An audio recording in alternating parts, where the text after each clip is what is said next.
హైదరాబాద్ లో మూసీ నది తీర ప్రాంతాల్లో అక్రమ నిర్మాణాలపై అధికారులు ఉక్కుపాదం మోపారు.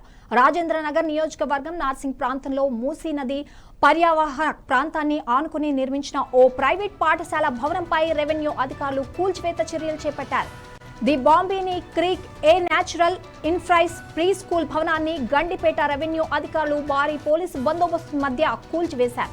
జూలై 3 వరకు గడువు ఇచ్చినప్పటికీ ముందుగానే కూల్చివేతలు జరపడం అన్యాయమని పాఠశాల యాజమాన్యం ఆవేదన వ్యక్తం చేస్తుండగా నిబంధన అమల్లో ఎలాంటి రాజీ ఉండదని అధికారులు స్పష్టం చేస్తున్నారు.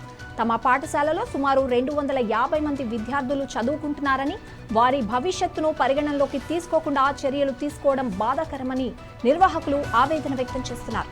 మరోవైపు నిబంధనల అమల్లో ఎలాంటి మినహాయింపు ఉండదని అధికారులు స్పష్టం చేస్తున్నారు. ఈ ఘటన స్థానికంగా తీవ్ర చర్చకు దారితీసింది. వితౌట్ నోటీస్ వచ్చేసి ఇల్లీగల్ కన్స్ట్రక్షన్ అని చెప్పి ఒక ఎడ్యుకేషనల్ ఇన్స్టిట్యూట్ హైదరాబాద్ లో తెలంగాణలో గవర్నమెంట్ ఎడ్యుకేషనల్ ఇన్స్టిట్యూట్ కి హోల్డ్ ఇస్తున్నారు, టైం ఇస్తున్నారు.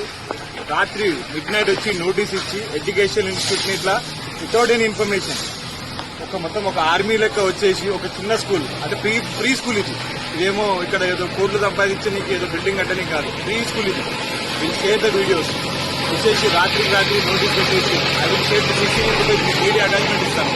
ఇల్లీగల్ ఎంట్రీ, గవర్నమెంట్ అఫీషియల్స్ రాత్రి 2 o'clock కూడా పనిచేస్తున్నాను అనేది నేను ఫస్ట్ టైం చూద్దాను నా లైఫ్ లో. రాత్రి వచ్చేసి ఇల్లీగల్ గా ఎంట్రీ చేసి without any authority, without any intimation ladies ని కూడా తిట్టడం, తోసేయడం.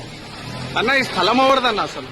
జ్ఞానేశ్వర్ అని ఉన్నారండి, ఒక అభిలాష్ గారు అని సిన్స్ ఒక 10 days నుంచి మాకు ఈ ల్యాండ్ కావాలని చెప్పేసి మేనేజ్మెంట్ కి థ్రెటన్ చేయడం అండ్ ల్యాండ్ ఎందుకంటే బికాస్